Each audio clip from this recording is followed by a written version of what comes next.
अब एक बात सावधानी से सुनिएगा, शायद शिव महापुराण के माध्यम से अभी तक ये बात सामने नहीं आई, पर शिव पंचायत कथा में आ रही है। जितने आस्था चैनल पर कथा सुन रहे हो, जितने फेसबुक और यूट्यूब पर सुन रहे हो, और जितने इस छत्तीसगढ़ की पावन धरा पर बैठकर सुन रहे हो, बहुत सावधानी से सुनना। एक प्रश्न हमारे भीतर खड़ा होता है, जब हम सूर्य नारायण भगवान को अर्घ देते हैं, जल चढ़ाते हैं, तो वो जल पृथ्वी पर जब गिरता है तो उसके छींटे हमारे शरीर पर लगते हैं। क्या वो ठीक है?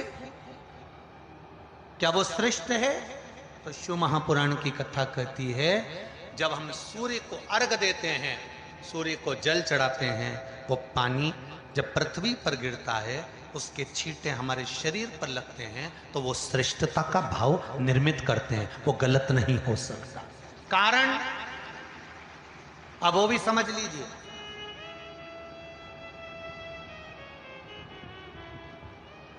अब सूर्य नारायण भगवान को आप जल चढ़ा रहे हो, तो छींटे नहीं लगे, उसके लिए क्या स्टूल पे चढ़ के चढ़ाओगे कि कुर्सी पे चढ़ के चढ़ाओगे? अरे बोलो तो सही। अब कई लोगों के दिमाग में यह बात भरा गई कि हम भगवान को जल चढ़ाते हैं, वो हमारे शरीर में छींटे लगते हैं, जमीन पे से पानी गिरता है, वो हमारे शरीर को छींटे लगते हैं, भगवान को अच्छा नहीं लगता होगा। कौन ने कहा? पहले तो उसको पकड़ के लड़ो।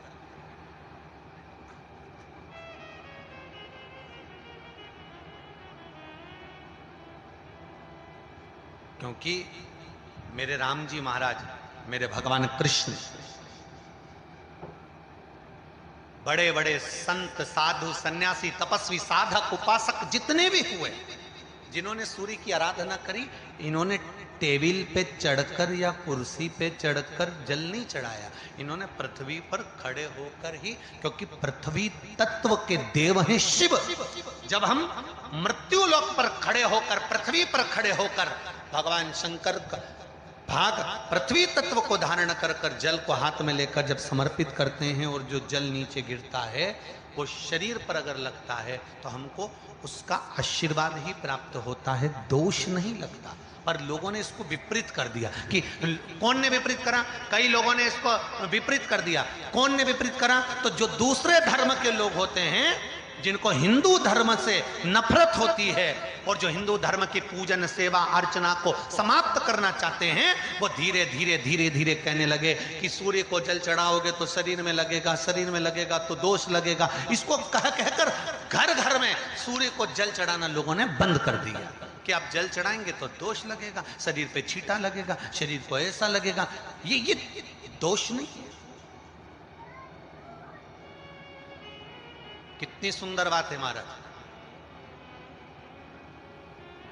सूर्य नारायण भगवान को जब जल चढ़ाया जाता है, हाथ सिर से 8 इंच की दूरी पर होना चाहिए। जम के बोलिए, सिर से कितना ऊंचा होना चाहिए?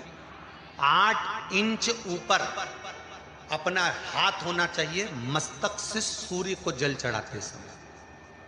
और ना चांदी का, ना स्टील का, ना लोहे का, ना प्लास्टिक का, ना कांच का, ना सोने का कोई बर्तन, ना कांसे का, ना एल्युमिनियम का,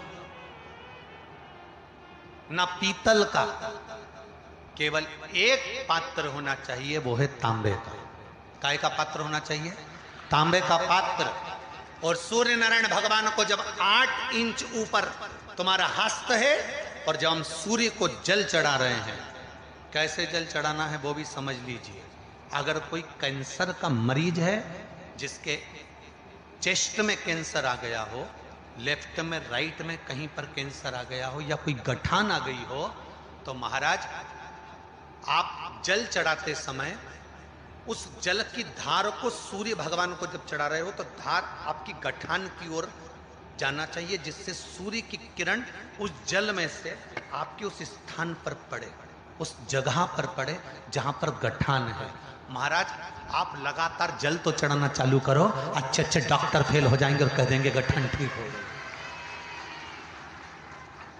आपका लीवर और किडनी गड़बड़ कर रहा है, आप प्रतिदिन, आपका स्वास्थ्य गड़बड़ रहता है, आप प्रतिदिन ये ज्योतिष शास्त्र के अंतर्गत, रत्न शास्त्र के अंतर्गत ये रत्न शास्त्र, ज्योतिष शास्त्र, रंग शास्त्र जो हमारे यहाँ है, रंगों के हिसाब से ये जितने रत्न होते हैं, माणिक हुआ, मोती हुआ, नीलम हुआ, मूंगा हुआ, पुखराज हुआ, ये क्यों कहते हैं ये पीला है, ये सफेद है, ये नीला है, ये लाल है, इसको शरीर में क्यों पहनाते हैं? उसका कारण होता है कि जब शरीर में पहनते हैं सूर्य की किरण उसमें पड़ती है, हमारे शरीर पर वो कलर का इफेक्ट पड़ता है, उस कलर को शरीर पर लगता है, और शरीर पर लगता है तो हमारा शरीर धीरे धीरे, हमारी जो इंद्रियां हैं वो सही होने लगती हैं, काम सही होने लगता है। तो आप कहते हो ना सब, मैं कौन सा नक पहनूं, मैं कौन सा मोती पहनूं, मैं कौन सा पुखराज पहनूं, मैं कौन सा नीलम पहनूं, वो ज्योतिष शास्त्र के अंतर्गत, रत्न शास्त्र के अंतर्गत जितने रत्न हम पहनते हैं ये केवल उस किरण के लिए ही तो पहनते हैं कि जो सूर्य की किरण मिले,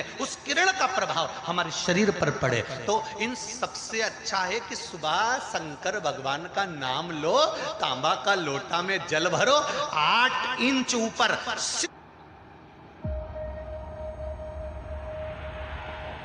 It all started from here. सिर से हाथ होना चाहिए, और सूर्य नारायण भगवान का दर्शन साधारण नहीं, जो जल तुम चढ़ा रहे हो वो जल की जो धार आ रही है उसमें सूर्य का दर्शन होना चाहिए, तो कैंसर की बीमारी कभी नहीं हो सकती। लीवर, किडनी, हार्ट, आपके हार्ट में अगर तकलीफ है, डॉक्टर ने कह दिया कि इसमें नस चोक है, आपको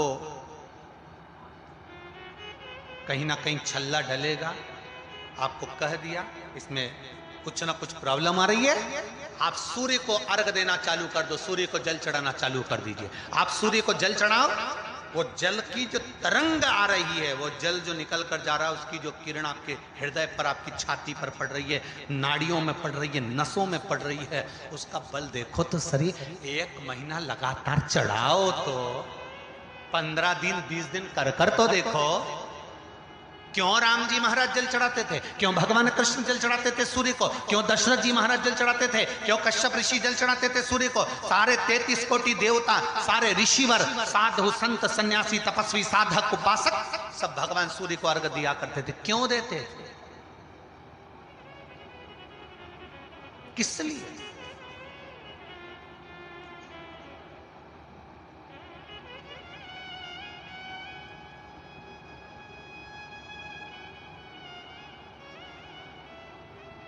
सूर्य नारायण भगवान को जल चढ़ाते समय आपके पंजों की एड़ी ऊंची नहीं होना चाहिए, ध्यान दीजिएगा।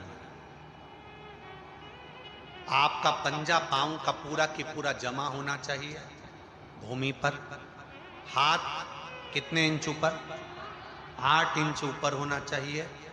जल जो गिरे, सूर्य की किरण, सूर्य का दर्शन उस जल की रोशनी में करना चाहिए। क्या होगा उससे? जिस बच्चे को आंख में चश्मा लगा हो, मोटे से मोटा चश्मा लगा हो, छूट नहीं रहा हो, तो थोड़े दिन उसको सूर्य का अर्घ चढ़वाना चालू कर दो और जल में से सूर्य का दर्शन कराना चालू कर दो। सूर्य का दर्शन जल में। 2 महीना 2.5 महीना बहुत है, आंख की रोशनी बढ़ जाएगी, चश्मा हट जाएगा। आप कर देखिए। अब एक प्रश्न और खड़ा होता सूर्य को अर्घ देने। गुरुजी, पंचदेव पंचायत में सूर्य नारायण भगवान शंकर की पंचायत में हैं। सूर्य नारायण को हम फ्लैट में रहते हैं, हम फ्लैट के अंदर रहते हैं, तो हम फ्लैट में रहते हैं, हमारे यहाँ अगर छज्जा नहीं है, हमारे यहाँ जगह नहीं है, तो हम सूर्य को अर्घ कैसे दें? तो महाराज खिड़की तो होगी, अगर घर में फ्लैट में पानी ढुलेगा और आप लोग नहीं समेट सकते तो एक बाल्टी रख लो, एक पात्र रख लो, पर सूर्य नारायण भगवान को अर्घ देकर रोशनी शरीर पर पड़ना चाहिए। जिंदगी में कभी कोई बड़ी बीमारी नहीं आ सकती। कितने लोग देते हैं सूर्य को अर्घ? जरा हाथ उठाओ। बहुत बढ़िया, बहुत जोरदार। पुरुष लोग भी देते हैं ना, चाहे बच्चे से बच्चा, बच्चों के हाथ में भी 1 लोटा पानी पकड़ाओ। घर में छोटे बच्चे हो ना, उनको तांबे का लोटा दो, पानी दो, जा बाहर खड़े हो जा, 1 लोटा पानी चढ़ा के।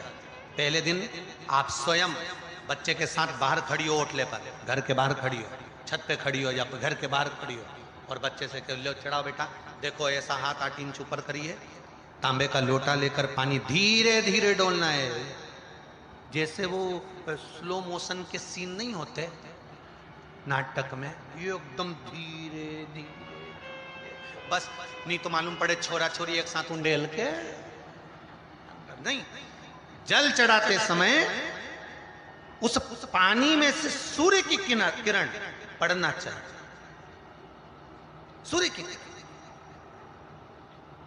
एक बात और कहना चाहूंगा, अगर आप लोग स्वीकार करेंगे तो, अगर कहीं आपको लगता हो कि बच्चा पढ़ने में कमजोर है, विद्या में कमजोर है, रिजल्ट अच्छा नहीं आ रहा, पढ़ने में कमजोर है, वो पढ़े अपनी जगह पढ़े, वो कार्य करे अपनी जगह करे, मेहनत करे अपनी जगह करे।